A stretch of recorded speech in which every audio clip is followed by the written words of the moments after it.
Hey y'all, what's up? Welcome back to my channel. If you're new here, my name is Holly and this is my booktube channel. We talk about all things books, reading, you name it, everything in that realm, and it's a lot of fun, so I'm glad you're here. For today's video, it is the end of the month, the end of July, so I am doing my July wrap-up, so all of the books that I read during the month of July. And you know, I'm actually thinking of starting to do like mid-month wrap-ups and then end of the month wrap-ups, because I find that when I get to the end of the month, the books that I read at the beginning of the month, the details start to get a little fuzzy and I feel like my reviews aren't as clear and concise because I'm struggling to remember the details of what I read. So I'm wondering if splitting it up into two wrap-ups during the month might help with the quality of the reviews.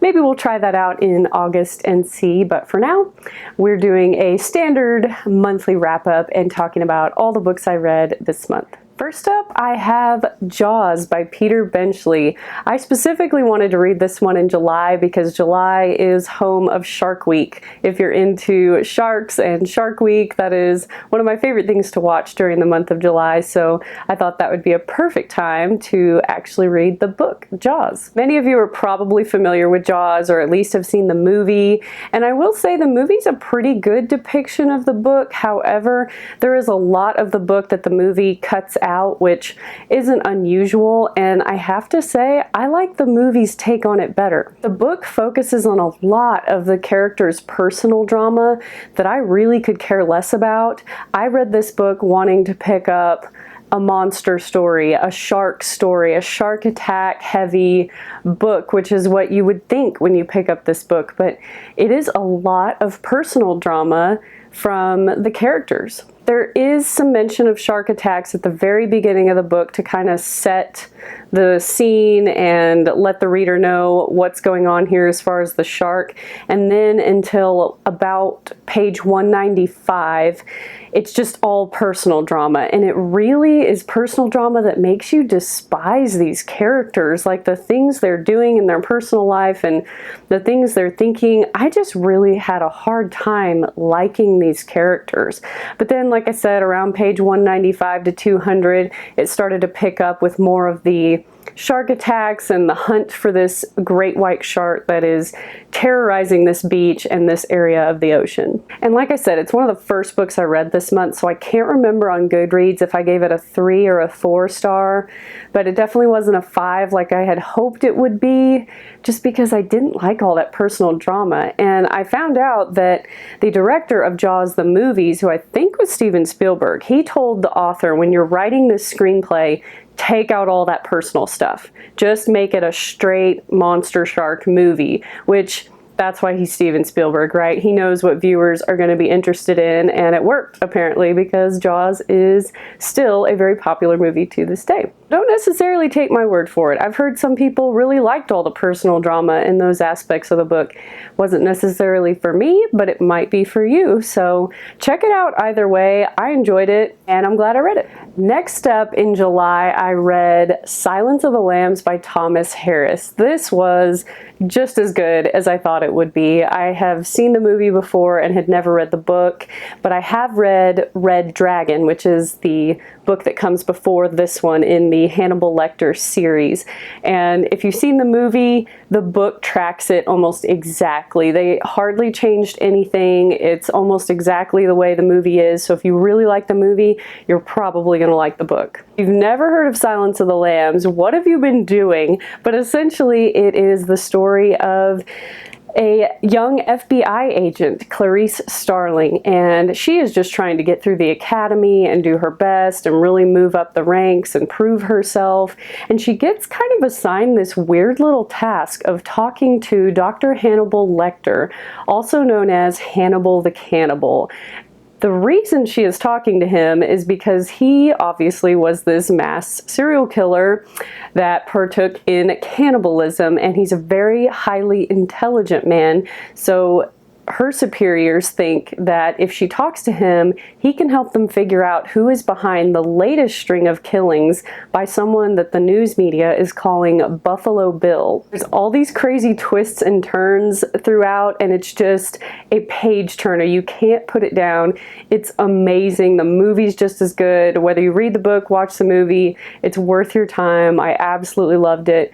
Gave it 5 stars, and I can't wait to read Hannibal, which is the next book in the series. Next up, I actually read Dark Matter by Blake Crouch. I've been trying to get to this one since March of this year, so I finally got to it, and I really enjoyed it. There was a minute there in the book where I thought, I don't know how I feel about this book. It's kind of dragging on. It's kind of getting hyper technical, but it is sci-fi, so you kind of have to keep that in mind when you're reading that. There is a lot of scientific terminology and scientific concepts, but I think the author does a really good job of explaining it and making it relevant to the story and making it a really enjoyable read. Again, I can't remember on Goodreads if I gave this 3 or 4 stars.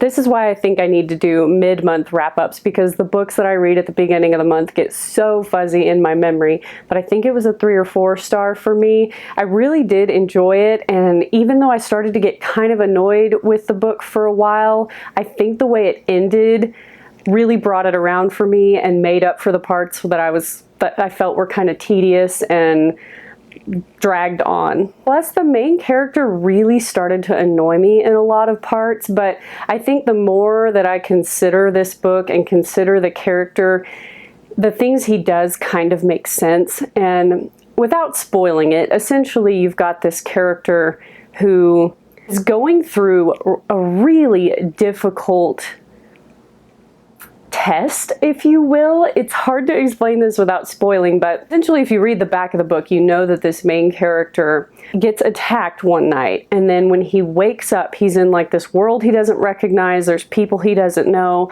All of a sudden, his wife and kid are not his wife and kid. They don't exist. He's basically in this just feeling like a parallel universe where he's like questioning who he is and what his life truly is and all of these crazy things. And it's really fun trying to unravel it with him, like what is going on and what happened to his life. But towards the end, he's been going through this quest trying to figure out what happened to his life for so long that he starts making like borderline irrational, stupid decisions, and I started to get very annoyed, but I had to also remind myself, okay, Holly, you're reading this fully calm and as a third-party outsider. If that were you in the story and your whole life had just been turned upside down and you were questioning everything, you'd probably make some questionable decisions too. So thinking about it that way really redeemed it for me, because I was starting to get annoyed with the main character. But when I thought about it that way, I thought, okay, I can see this now and it makes the story make sense. So if you've read this, you probably know what I'm talking about. If you haven't, give it a shot. It's not very long for sci-fi. Usually sci-fi can be a little daunting, but this is really good. Blake Crouch does a great job of writing all the scientific concepts and making them easy to understand. And I'm anxious to get to more of his books. I think I would really enjoy them. Next up, I threw in a lighthearted, fun read because I'd been reading about serial killers and all these other heavy topics for most of the month. So I picked up Bewitched, Bothered, and Biscotti by Bailey Cates. This is part of the Magical Bakery mystery series that I've really been loving. It is a cozy mystery series, so, you know, it's cheesy, it's lighthearted, it's fun. It's a really good palate cleanser between heavier serial killer horror type of reads that I typically enjoy. And I really like the storyline of this one. Essentially, your main character is, as you would expect, a witch, and she's helping her aunt and uncle run this magical bakery. And as with cozy mysteries, a dead body turns up and she gets entangled in the investigation and ends up trying to solve it and figure out who actually did it. What I like about this series is that it's got your typical cozy mystery storyline, but it also weaves in like just all the magical elements. So not only is she dealing with the murder that happened and trying to figure that out, she's also got a lot going on in her magical life, and all these different magical characters get introduced, and there's a bunch of drama going on in that aspect of her life as well. So you always have kind of two storylines going, and sometimes they overlap, and it's just really good. I really, really like this one. Some cozy mysteries are a little bit cringy, but I've actually really enjoyed this one. And I can't wait to get to book number 3, because book number 2 was very good. And then it was right back to serial killers with The Whisper Man by Alex North. I'd been wanting to get to this one for a while as well, and I was not disappointed. Your main characters are a father and a son, and the wife of the family has just tragically died, and they move to this new town called Featherbank to try to get a fresh start and really just start over. And there's a legend in this new town that they go to, not even a legend, an actual true story, where a man named Frank Carter was caught like 20 years ago for kidnapping and killing a bunch of young boys. However, when Tom and Jake get to this town, it's not long before really strange stuff starts happening, and Jake starts hearing like tapping and whispering at his window, which is eerily similar to what Frank Carter did 20 years ago. Plus, another young boy in the town goes missing in a very similar manner. So it's starting to look like, is this a copycat? What's going on? Because Frank Carter's still locked up in prison. It's not possible for him to do this. Is he working with someone on the outside? What is going on? And this book unraveled in a way that I did not expect. It is way more complex than you would think. There's so many like creepy elements to it, and then it unravels and reveals what's going on, especially in the mind of Jake, the young boy. And I really don't want to say more than that because it would totally ruin the experience for y'all. But just go into it knowing there's a lot more going on than meets the eye, and you really need to get to the finish line to fully appreciate the entire book. It is so good. A lot of serial killer elements, which I love a good serial killer story, and it's just complex in terms of like father-son relationships. There's a huge theme of father-son relationships that I thought was done really well and didn't take away from the story. It actually added to it. So if that sounds good to you, definitely check it out. I highly enjoyed The Whisper Man by Alex North. And if you thought we were done with serial killers this month, we're not. I also read Finders Keepers by Stephen King, which is the second book in the Bill Hodges trilogy. The first book was Mr. Mercedes. So this is book 2, picking up where book 1 left off. And I had heard going into this that this was people's least favorite book in the trilogy, and I can see why, because even though I haven't read the third one yet, it's definitely not as good as the first book for me. Most of the book is following this storyline that has nothing to do with, not nothing, but very little to do with Bill Hodges and the characters that we were used to seeing from the first book. Bill Hodges does come into the story, but it's not till much later in the book. And the main storyline is basically a man that, it's kind of your typical, a man gets upset with an author for going a different direction with a series that this person loved, and then they end up, you know, murderous, and it unravels from there. That kind of storyline. It basically goes on with that, and there's a perspective from another teenage boy and how he's involved with this person. And it's not bad. It's a good storyline, but I found myself multiple times wondering, where's Bill? Where's Jerome? Where's Holly? Where's all the characters from the first book? And when are they going to get involved? And eventually they do.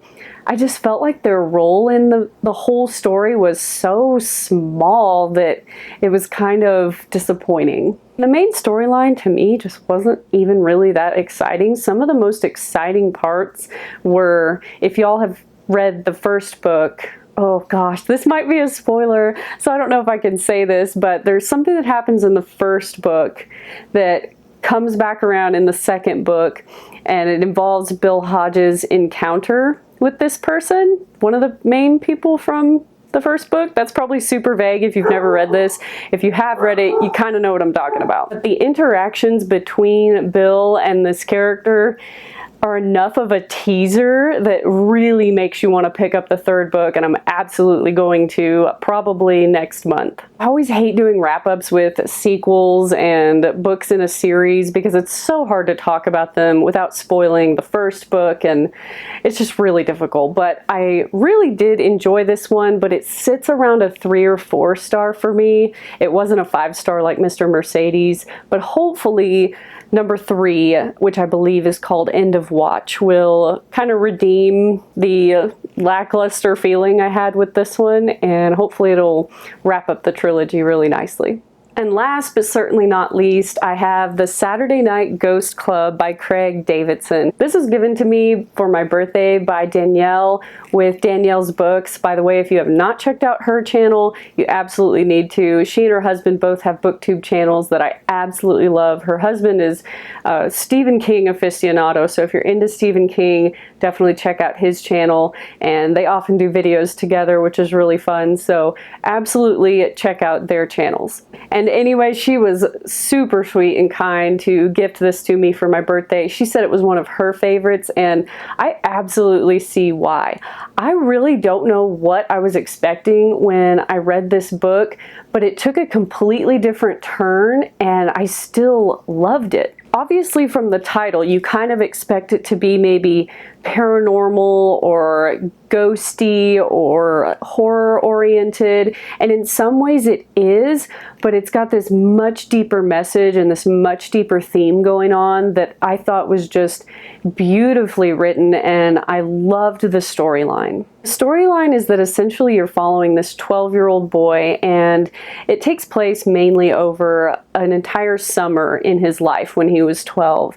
And he's kind of this nerdy, introverted kid, but this summer he befriends a pair of siblings that have just moved to town, and they start hanging out, and they always hang out with his kind of eccentric, quirky Uncle Calvin. And Uncle Calvin is really into the occult and the paranormal and just the weird and unexplained of the world. And Uncle Calvin is this totally eccentric but harmless guy, and he loves hanging out with his nephew and his nephew's little friends, so he suggests, hey, why don't we form a Saturday night ghost club?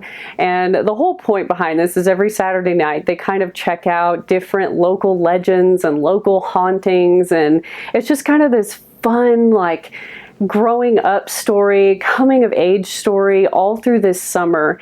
And I can't say more about Uncle Calvin without spoiling it, but there's so much involving him and the deeper story and the deeper meaning surrounding him throughout this book.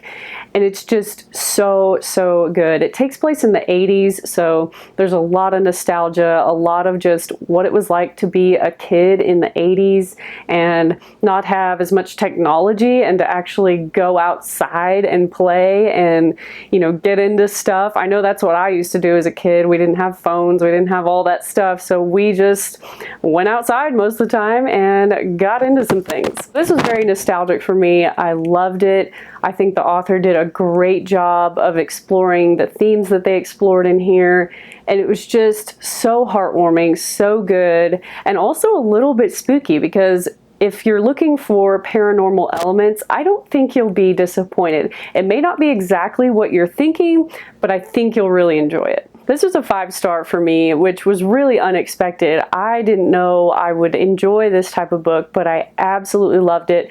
I see why Danielle says it's one of her favorites. It is an amazing summer read because it takes place over the summer in this young boy's life. So pick it up before the summer ends. I think you'll really like it, and it's not very long, so it's a quick read, easy to read, fun to read, and I loved it. Well, those are all 7 of the books that I read during the month of July. It was a really good reading month for me. 7 books is like a really good target for me. Usually I hope to get to 4 or 5, so hitting 7 meant they were some great books. I was flying through them, and I had a great July. This month was a little strange for me in that I felt like I was in a booktube slump. I felt like I was just so busy with so many family things going on this month that I was just struggling to find the time to film. But, you know, I'm not going anywhere, I promise. I'm sorry if I have not been as consistent this month, but I'm here, I'm not going anywhere, and I can't wait to see y'all in my next video, which is probably going to be my August TBR. So be looking out for that video, and I will see you then. Bye y'all.